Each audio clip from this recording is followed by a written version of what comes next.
Everyone, in this week's interview, today I'm sitting down with race car driver and content creator Mason Maggio. Mason, how are you doing today? I'm doing well. How are you? Doing awesome. It's really awesome. I think you first started following my page a while back. So whenever I have a race car driver start following my page, I always try to start following their career to see how it's going. So it's been pretty cool to catch it from Instagram, but I feel like now it's both as like an interviewer, but also as a fan, I get to sit down and be like, man, I get to learn, more about this guy, how he started, what his career like, and all that stuff. So this is really cool to have you join us today for this. Yeah, man, I'm excited to be here. It's funny. I remember actually when I found your page. I'd first pretty much gotten Instagram, and I was like, well, who's on here, who's not. I was still figuring it out, and like your page was one of the first to come up when it came to anything within the NASCAR range. So I was like, all right, he's sharing a bunch of cool photos, facts, and other stuff like that on Instagram about the sport that I love. So I was like, why not? Might as well follow. So it's cool how it all circles through, and uh, now I'm here talking with you and on your podcast. So yeah, like you said, that's really cool how it all transpires together. hmm so Mason, how did you first get into auto racing? How did you decide that this is something that you wanted to pursue and try to make a go at it, being your career? Yeah, so growing up, racing was not necessarily like a part of my life, but it was something that was, that took interest within my family. I'd go over from as far as I can remember to my grandparents' house. They would have dinner, and my dad and my grandfather would watch the cup race on Mhm. Sunday. So I had paid attention to it a little bit, and I had an idea of what was going on, but yet being a 4, 5, 6 year old, the attention span is very short. So, uh, it was more the less into a bunch of different stuff, like toy trains and Legos. And then I like the Cars movie because it at least gave you a little bit more than just a, Yeah. 2, 3 hour long race. But yeah, I like that stuff. And then I didn't really start getting interested in it till I was about 11 or 12 years old. That's when I started kind of taking notice in it, and I was trying to find, you know, what my interests were going to be when I was, growing up and I was getting into middle school.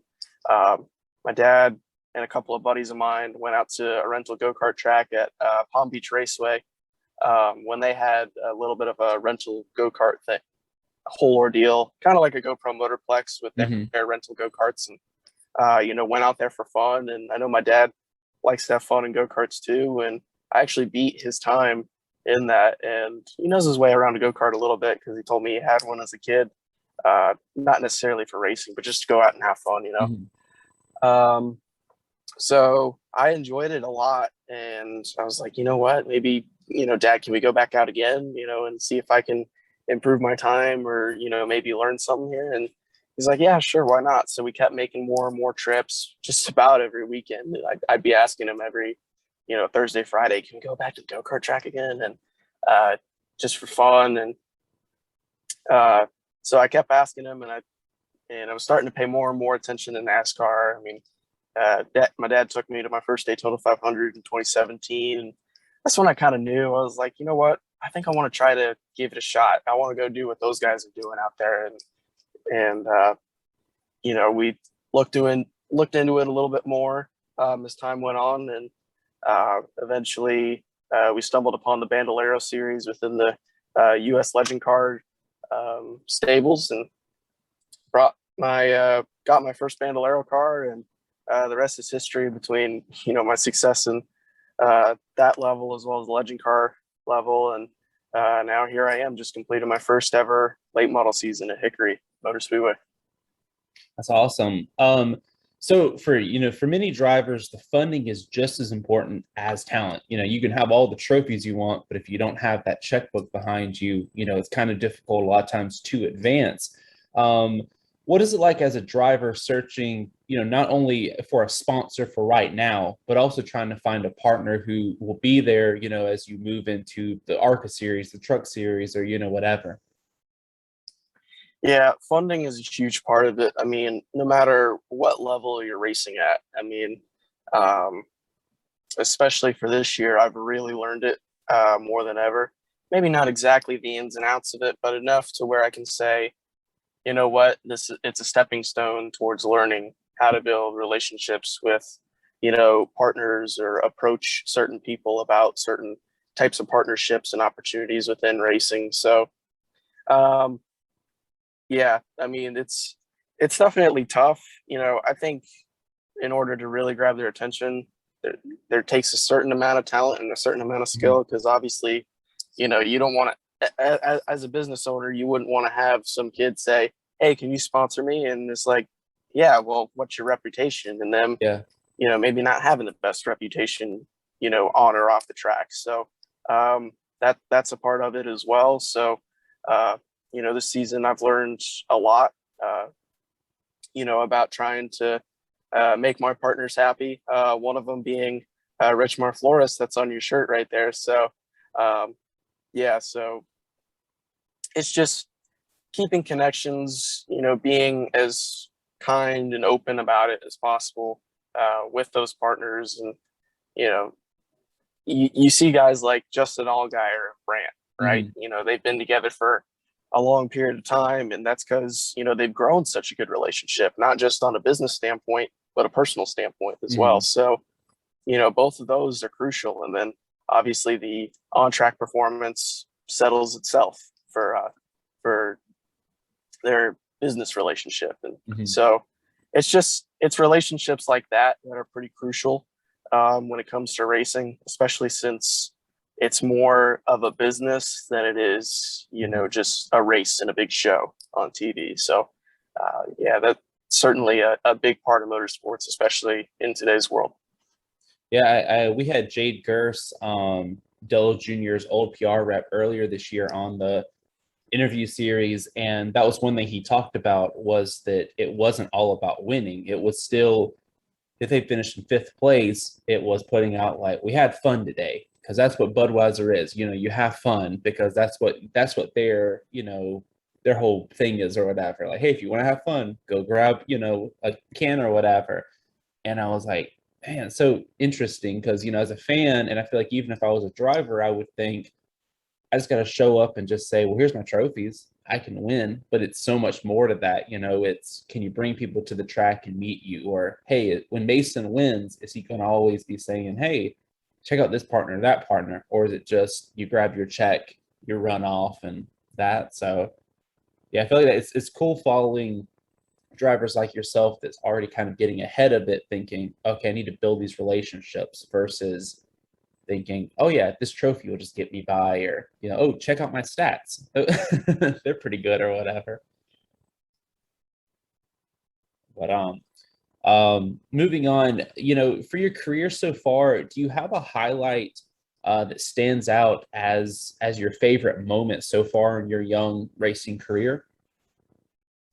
Yeah, this past season, it being my first ever full size car season, Mhm. um, that was a big one for me.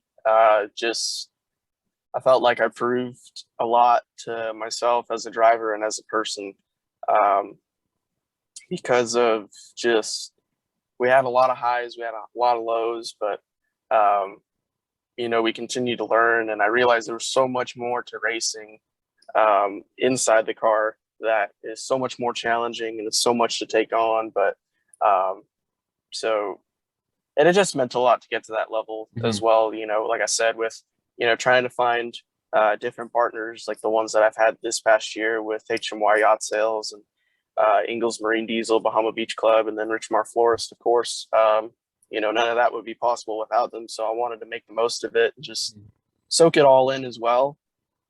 Uh, it was a season where uh, when the wins did come, they came in special moments. Um, my last recent three were definitely special for different reasons that, there's some areas that I wouldn't want to touch into exactly because I know Yeah. one of them is more on a personal standpoint. So, but yeah, the last three wins that I've gotten in the late model have been really, really special, and they're ones that I'm gonna remember forever for sure. Mhm. As a race car driver, what do you think is the biggest misconception? Because I know as a fan, I have people that when I say I'm a NASCAR fan, they think, oh, well, NASCAR is just this or that. But once I take them to a racetrack, they go, or they go, wow, this is crazy. This isn't just cars going around the racetrack. So I feel like even as a driver, you probably face that with people saying, oh, you're a race car driver? Well, isn't that just this? Or, what would you say to someone who would say, oh, you're trying to be a race car driver? Right. And I get it more often than people think, especially with kids my age, 16, 17, 18 years old. But I wish that race car drivers would get a lot more credit than Mhm. what they're already given. Because, I mean, obviously, you see, like with, the NFL or baseball or any of those stick and ball sports, you see that, they're tough on many different standpoints from the fitness side of it and then the strategy side of it as well. I feel like race car drivers don't get enough credit in that Yeah. same type area because there's a lot that goes into it, more than just, yeah, you're strapping into a car, you're going to be pretty much turning left, making your occasional right here and there. And Mm. people fail to realize just how much goes into it from, the business standpoint, the hours that you put into for workouts and training and other things like that. I mean, from the guys that are driving for some of the biggest teams in the sport Mhm. to the littlest teams in the sport, you're still working extremely, extremely hard to get where you're at, and it's just a really interesting mixture between a business and a full blown sport. Mhm. And uh, as far as a driver's standpoint, it's completely different, and it needs to be recognized a little bit more by these major, sports Yeah. write-ups, I guess you could say. Um, it's just it doesn't get enough credit that I feel like it should, because I think it should be right up there with all the other major sports in the world. Yeah, I feel like it's with racing, it's I always tell people I'm not gonna sit there and say, oh well, if you're a NFL player, you're not special. Because it's like, well, no, there's a place for everyone to be that way. And I know like growing up, I would hate when they'd have like the ESPN awards, you'd have like one category for racing, but like you never have a racing moment for like moment of the year or athlete of the year, because it was like, well, you'll have racer of the year, but these people aren't really doing anything else. But it's like, well, no, there's moments in racing that rival these other people are having these moments. But finally, I guess kind of like a fantasy question.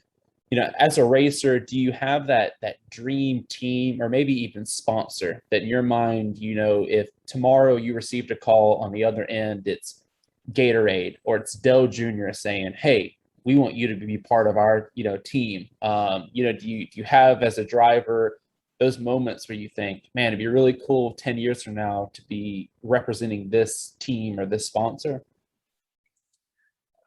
It's hard to choose one, uh, to be quite honest.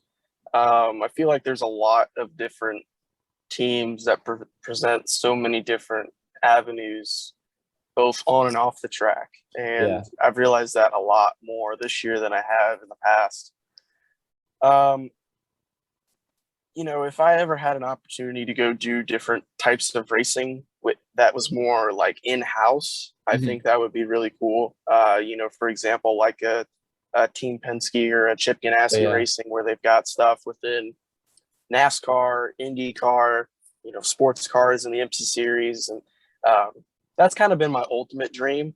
And, my heart is NASCAR. That's where I want to be. But if I, like you said, if you had a sponsor that was just like, I'm going to be with you 110%. Yeah. It's good. I'm going to stick with you wherever you go. That's something that I would do for sure. Is spend some time within different avenues of motorsports, and with the people I've talked to, uh, Lawson Ashabak, Hmm. who used to drive in the IMSA series, and he did some stuff in NASCAR as well. I mean, he's a guy that's done a lot of different stuff within racing, between GTD cars, the NASCAR Xfinity Series. And then, before he got to that professional level, he did, I think it was Formula 1000 or Formula 4, one or the other. So, yeah, just to do a little bit of everything, that would be cool. And then for the sponsor, whoever's willing to represent me. You can't really choose one, but yeah, just whoever's willing to stick with me, and I would do it, whatever it takes. That's awesome. Yeah, I feel like that's the thing, is the sponsors is kind of the same with teams. You have the sponsors out there where some of them would say, man, we want to put you in all these different cars. Other sponsors that would say, well, we want to get you on TV, or we want to get you, doing this. And so I think it's cool, as a driver, just to look at, that road ahead. There's so many different paths you go on, and there's so many doors out there. And I think even nowadays it's cool because you not only have, social media to help you, but you also have places like this that, like, there's so many avenues out there. Like, there's tons of podcasts out there. And I feel like it's kind of revived the grassroots, kind of people following the grassroots out there, and following drivers like yourself, and getting to follow those steps, instead of waiting to, you make it to the Cup Series, and then all of a sudden people are like, oh, this guy's been racing, I never knew about him. But now you kind of follow those steps to where, man, that's cool that Mason got a truck deal. Man, he's in a Cup car, or testing for this team or whatever. So it's really exciting to get to follow drivers like yourself, and kind of just see where the road takes you on the future. So yeah, thank you, man. I appreciate that. And I appreciate you having me on the show. It was definitely one that was that touched base on a lot more than what I'm used to, as far as just insight on the sport. And it's something I like talking about, and I feel like it's something that's not talked about enough. So it's definitely cool to kind of at least explain my side, and then as well as your side of the sport as well. So appreciate you having me on.